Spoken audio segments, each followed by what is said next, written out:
The whole idea also, this whole discussion on ako ang legitimate Senate President, ako ang tunay na lehitimong Senate President, and then sasabihin mo, Sherwin, mag-usap tayo.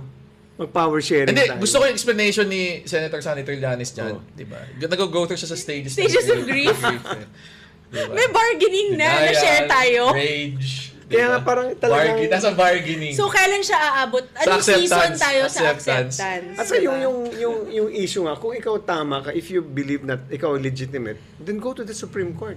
Yeah. Alam niya, talo siya eh. Actually, that's a good point. I was expecting a petition the day after or 2 days later, 'di ba? Na petition. Sige.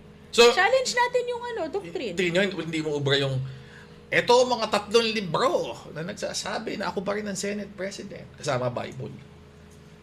Wala yan. Gusto kong tingnan sa Bible eh.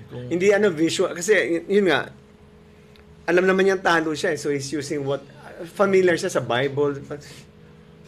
Yeah. Pero sa point na ito, ako, ang tingin ko lang talaga, siya na lang ang naniniwala eh. O siya na lang ang nagsasabi. Wala nang ibang naniniwala doon sa claim niya na... I was speaking a few days ago to someone who knows him well. And ang comment sa akin is that he is living in a bubble. Okay. Yun yung pagkakakwento. The bubble of Facebook Live ba yan? The bubble Facebook of live selling. Facebook Alam mo, live selling. sorry ha. I wanna bring this up, but bahala na kung ma-offend kayo. Nagkaroon tuloy ng speaking of Matet de Leon and live selling.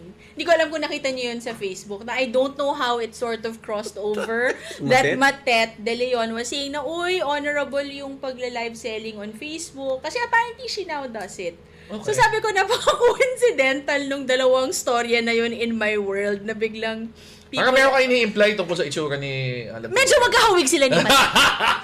Hindi ko ini-imply. Sinabi ko, medyo magkahawig sila. Okay Talaga? Oo.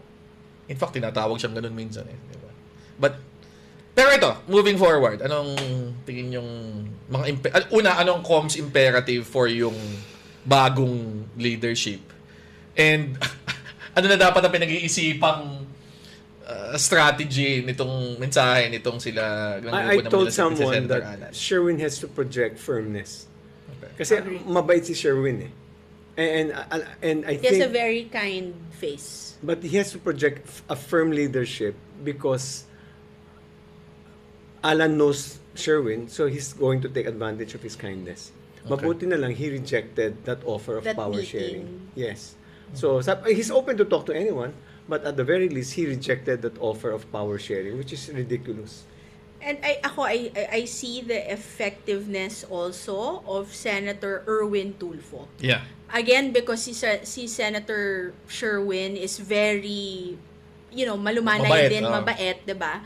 Pero si Senator Tulfo yung parang... Yung kaya kasi kuhin. Battering ram talaga eh. Well, I mean, sorry, si Alan Peter did not stand a chance. In the Brasuhan situation. But the situation is, especially, you should go out and explain yourself. I mean, in the US, Sunday is the usual time that the cabinet secretaries go out to TV and be interviewed. In our case, there's a dearth of people defending Alan. Because the situation is indefensible talaga. So far, who only spoke up? Si Pia, si Lauren, si Alan. The rest, Si Harry Roque. Well, Harry Roque is already a doomed guy from the very start.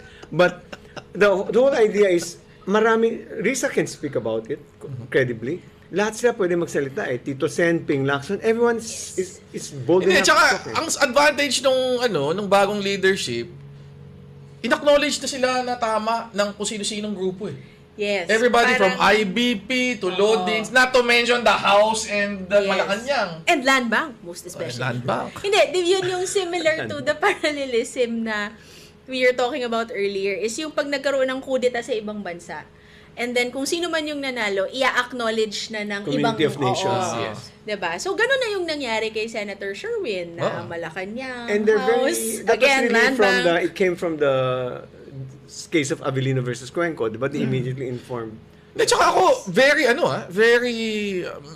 medyo mataas yung level of unanimity, kung hindi man total unanimity, Yes. parang mataas yung level of agreement among Yes. yung legal community dito sa Yes. sitwasyon na ito. Oo. Aside from a few medyo aberrant positions, Lawyers in Cebu, mga ganyan. Parang Oo. yung Yes, mainstream legal profession, Yes. including ako para sa akin very significant IBP and yung mga deans ng iba't ibang law Yes. schools. Mostly in agreement. Mostly in But agreement. this is not a fight of legality because it's really a fight of power. Pero even so, Yeah, I'm saying I'm not Within the discounting. bounds of I'm not legality discounting kasi. Yeah. I'm not discounting that legality. But Alan knows it's not a fight about legality Yeah. because he knows that even if he wins that battle, assuming he wins that battle, he doesn't have the numbers. he doesn't have the numbers. Yes, and also, he lost the war on optics Tama. a long time ago. Yeah. And you know the one thing that the senators, the Sherwin Black has that the other side does not have? Credibility. They don't have the credibility to speak. Ako, These other people, they don't have the credibility. Because of all this live book selling, the fact that there was under siege kuno and then they were just eating and chanting and having a good buffet, just already, there's a huge disconnect about their being besieged, di ba? So talagang, they never had credibility from the very start. ako nga, he missed a chance to after yung kaguluhan, di ba? And then when nung nakakuha na nung bagong majority yung kabila. Yun na yung pagkakataon niya na be a statesman eh. Yes. As other Senate presidents before him who were deposed. Nung nakita nila, ayan na yung writing on the wall. Right. Inunahan na nila eh. Di ba? Yes. Sila na yung nagsabi na, okay, tinatanggap ko, etc. Kasi kahit pa paano, meron ka pang nasi-save of your own Yes. political And capital, in fact, credibility. sila pa yung nagvo-volunteer na mag-administer ng oath. Exactly. Yung susunod. Di ba? Kasi, Yung sabi mo, binoboto mo yung kalaban mo, di ba? yes, Yung mga ganun. it's peaceful transition of Ito, power. parang ang nangyayari pa, wala, parang kang bata na, di ba? Kapit na kapit eh. Sa akin, he was just too consumed by his ambition. Eh. He was just too consumed. Talagang, once he got power, he didn't want to let go. Yan ang problema sa Alam mo, kanya. nabasa ko na yan. Ano yan? Lord of the Rings. Ah, May oo character na ganun. Ayaw niyang, bitawan yung ring. Kaya nga ito yung... Alam ko yung name niya ha, wag niyo kayo insultuhin. Ayoko lang banggitin. Di ba, this is my favorite. I always say that Yes. to the two of you. Abraham Lincoln said, if you want to test a man's character, give him power. And he was given power, and it showed that the shallowness of his character, the immaturity of his character. At saka, ito na lang eh. What will the Alan Peter Cayetano Senate presidency be remembered for? Not for any significant legislation na pinasa. Senate flicks. Not for any, not for any, di ba, parang important policy na kanilang inadapt or any brave position na kanilang tinake publicly. It will be remembered for barilan sa Senado. Yeah. Nakakandara pa si Bato de la Rosa. Paano na yun? Bakit walang nangumusta sa Iyakan amin? sa floor. Diba? Oo. Live selling. And then ultimately sa dulo, nung natanggal na siya, yung pa rin, Oo, kapit na kapit. ayun. Diba? Yan yung, Kasi I think one thing that politicians have to understand about Filipinos, we love our drama in telenovelas and our K-dramas and our action in Batang Quiapo and things like that, but not in the Senate. Kasi meron pa rin tayong mga bagay na pinanghahawakan bilang ordinaryo at kagalang-galang. Diba? Huwag nyo naman hong gawing entertainment. well, hopefully, with yung bagong liderato, makabalik tayo sa, di ba, konting digdadad naman, di ba, sa Senado. Oo. Yeah, there's always a question of, the dilemma is whether you are on the right side of history or not. So that's why every time someone I spoke to was a friend of Cheese, and she was one of those who convinced Cheese to be on the right side of history. I remember what she told me. We just had a discussion a few days ago, and she said, "Lumipat ka na, be on the right side of history." And Cheese was smart enough to move on, and right now look at him. Diba? He was condemned because of the past. Now, at least tahimik siya. And he had the decency to stay quiet. Just explain his vote.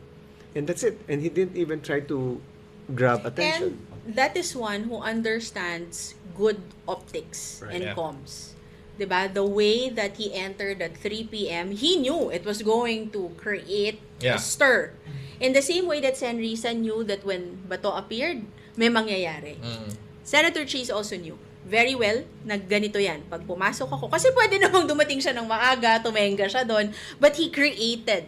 Oh, pinalakpakan nga siya. Diba? He dumating siya. created the not drama, but he knew moment. that the moment was Tama. ito. Remember diba? there was a question asked last Wednesday, absuelto na ba siya sa kaso? Ang sabi mo, hindi, tuloy pa rin ang kaso niya. So, fully cognizant of the threat of litigation pa rin, or wala pa namang kaso, but knowing that there's a case against him, he still went on the right side of history. Ako, tingin ko, pwede naman natin ihiwalay eh.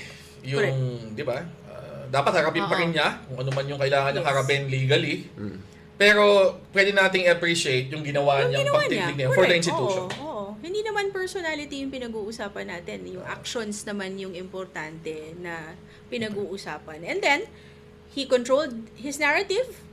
Diba? He spoke on his platform. He released a statement that day. He spoke on his podcast. Tapos. And the person that we should give a lot of respect to, in spite of your misgivings, is Senator Lito Lapid.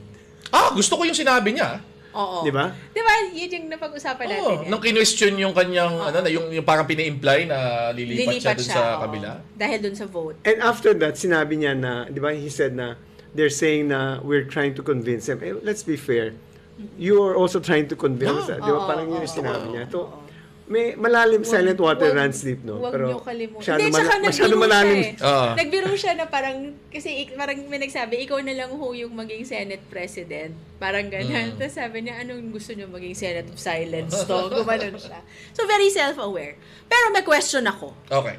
In all of this, asan si Bongo? May nakapansin ba? Wala. Wala nga siya nung ano eh. Asan si Senator Bongo? Wala nga siya nung meeting nila Marcoleta, di ba? Oo. Hindi kasi syempre, yung maleta meeting. wala siya ngayon, ron. wala siya nung maleta meeting. So, now, syempre, because of yung Wala rin very si Joel. slim. Wala rin yung Villars. Wala rin Villar. So, is... asan? Wala. Diba? Kasi, well, kung bibilangin mo yung in terms of appearances, nung inarrest si Senator Jinggoy, nandun yung Villars. Diba? Pero hindi ko nakita si Senator Bongo at saka si Senator Joel. Tama ba? Paki-correct po ako yung mga insiders natin kung nakita nyo. So, ang last is yung mga maleta. Ayun. Yun. Wala Yung apat, wala. Oo. The other explanation there also is they're not part of this whole whatever plot they were thinking about. They don't want to be part of it. So, yun, wala lang. Interesting lang. I mean, in times where numbers and heads matter, we should be very carefully watching yung mga ganitong... So that's why nga, Alan is in a very untenable position of holding on to power. Wala na. He's out of power. So yung kanyang protestations na yan, hindi ko nga alam kung sino pa audience niya at this point eh. Kasi feeling ko, maski yung mga kakampi niya, hindi na rin naniniwala eh. Na meron pa siyang ano eh. Hindi, kasi kung ako siya, I would have asked them, at the very least, to show up Okay, wala. during that subcommittee 1, 2. Kasi hindi naman... Yung lang kanyang din 10. Yung kanyang solid 10. Oo, diba? Diba? Parang solid gold dancers. Ganyan. Hindi lang naman kasi yung maleta yung pag-uusapan. Diba? A good portion of it in the beginning was devoted to his Senate presidency. So, May question. Do you think the advisors of each individual senator would be telling them to do the right thing? Or hindi, okay lang, stay here lang? Depende siguro sa senador. depende sa advisor yun. Depende Kung gusto rin sa mo lang senador. kumita. Or do you think the senators themselves would be thinking, like, of course, we know that wala na sila Robin Padilla, sila Marcoleta. Ako tingin ko at the minimum, may mga ibang senador na nandun pa sa grupo nila at least nominally. Pinag-uusapan na how do we cut our losses here. Right. Diba? Talagang gusto ba nating... How do we extricate? gusto ba nating sumama dito sa barko ni Alan Peter Cayetano na lubog na? How do we cut and cut clean? Yun eh. Well, hindi ko alam kung cut and cut clean is possible. Pero sa akin, the word is extricate. Tama. Diba? Kasi ang pag-uusapan pa nila dito, minimizing losses na to eh, di ba? Yes. Kasi may damage na yan. May eh. damage na yan. Meron And it's na. not wrong for them to move naman, di ba? Kasi that's natural, eh, di ba? You can move Yes, to one. oo. So, it's not what is going to hurt them if they move? Wala, di ba? You're moving Wala. you're In moving to fact, the right side of win-win history. yun sa kanila eh. Well, actually, kahit hindi na natin pag-usapan yung right side of history, majority always has a better share Oo. of privileges and advantages when it comes to the Senate and in the House. So hindi to lose situation What for is them. what is that phrase? History is written by the victors. Is written by the victors. Yes. Oh, di ba? History is written by the victors. So, Ako tingin ko, ang once klaro na, at kung halimbawa, ang pinag-uusapan kasi ngayon kung magkakaroon ng special session o hindi. Sa special session kasi mukhang meron na talagang boto na 13, di ba? To Right. actually Right. outrightly elect si Senator Win Gatchalian, I assume, di ba? As the new Senate President. Tingin ko pag meron ng klarong ganun, may mga lilipat na dyan. Kasi, di ba sa Senado naman, nakita naman natin yan sa mga dating pattern ng paglipatan eh. Ang pinakamahirap na makuha yung boto na will take Yung you qualifying. over the Oo, line. eh. correct. Pero once natawid na yon, parang dominos na yan. Eh. madali na. Pero, ayaw mo rin kasi na ikaw si 14. Kasi wala ka ng silbi. Irrelevant. Oh, Irrelevant ka eh. Parang nakuha na nila. Si 13 ang important. Si 14, wala na masyadong concessions dyan. Pero kahit na paano, mas gusto mong, sabi mo nga, At least medyo kumapal ng konti. Mas maganda nasa diba? majority ka pa. So siguro si 15, si 16 yung medyo, Diba? sige bala ka na. Parang, ang konsuelo namin is yung lilipat ka. Ikaw Oo nga. yung diba? Pero Ayan na yan. kaya ayan, so we'll see the continuing, ano ba yan? Anong season na ba tayo nitong Senate Flix na to? Oo nga eh. the whole idea